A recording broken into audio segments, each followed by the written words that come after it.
آنے والا وقت جو ہے یہ تقاریروں کو یاد نہیں رکھے گا، ہمارے عملی اقدامات کو یاد رکھے گا۔ پاکستان کو اسلام کا قلعہ کہنے والے کہ یہ اسلام کا قلعہ ہے، کہ فلسطین کے حوالے سے پاکستان کی جو پالیسی ہے وہ ان ریئلسٹک رہی ہے، ریٹوریکل رہی ہے، لفاظی پر مبنی رہی ہے، اور یہ بھی لفظی خدمت ہوگی، قرارداد آ گئی اور قرارداد میں ہم نے کنڈیم کیا۔ کیا عملی طور پر اگر ہم فلسطینیوں کے لیے ایک اکاؤنٹ تک نہیں کھول سکتے ہیں، اب یہاں ہم قرارداد تو پاس کر لیں گے، لکھ لیں گے کہ جی اس ایوان نے جو ہے اس پہ انتہائی افسوس کا اظہار کیا۔ ہمیں یہ بھی ادراک ہے نا، وہاں لوگ راتوں کو بھی نہیں سوتے ہیں کیونکہ بموں کی گنگرج ہیں، اسپتال ملیا میٹ ہیں، کالجز، درسگاہیں، وہ وہاں پہ ملبے کا یہ منظر پیش کر رہے ہیں۔ بحیثیت ایک ملک کے ہم کشمیر کو بھی بھولتے جا رہے ہیں۔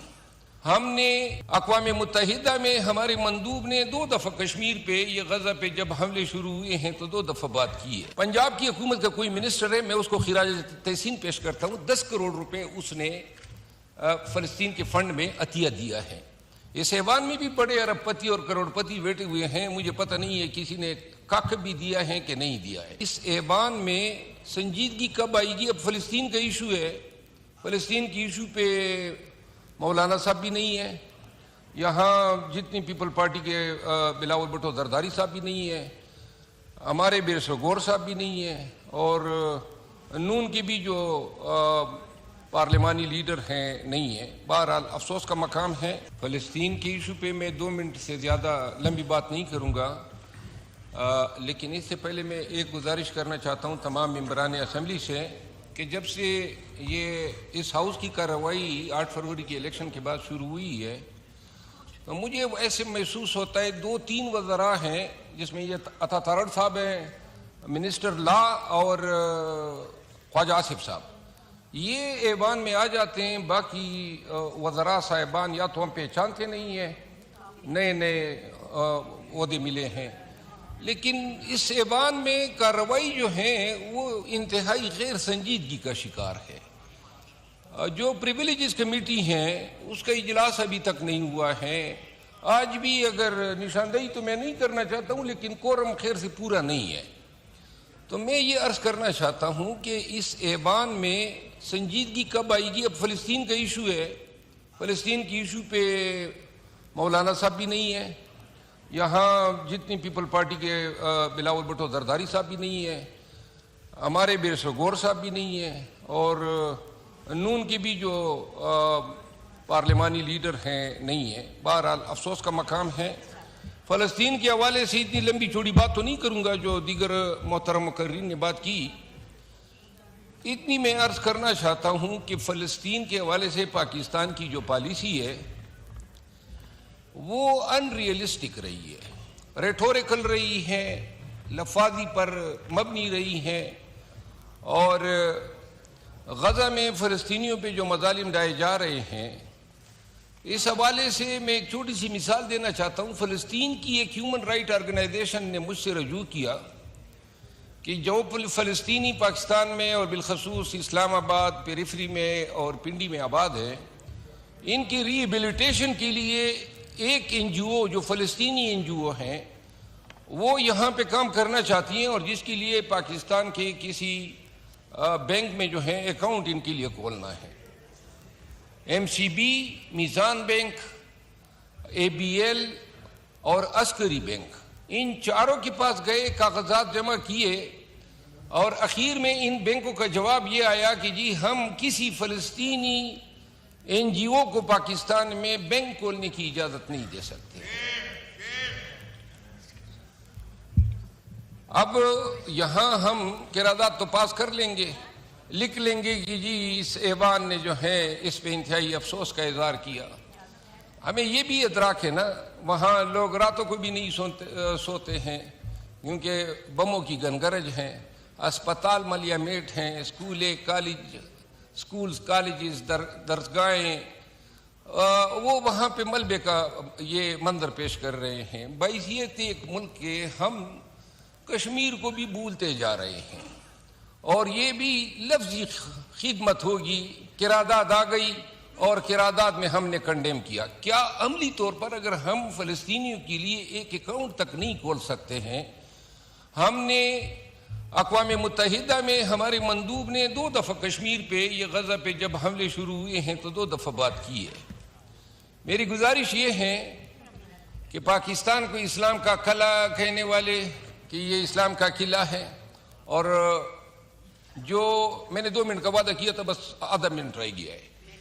اس ہمارے لیے ضروری ہے کہ کبھی ہم انفراسٹرکچر میں یا ریہیبلیٹیشن میں جو ہے کوئی مدد فلسطینیوں کو کیوں نہیں دیتے ہیں. پنجاب کی حکومت کا کوئی منسٹر ہے، میں اس کو خراج تحسین پیش کرتا ہوں. 10 کروڑ روپے اس نے فلسطین کے فنڈ میں عطیہ دیا ہے.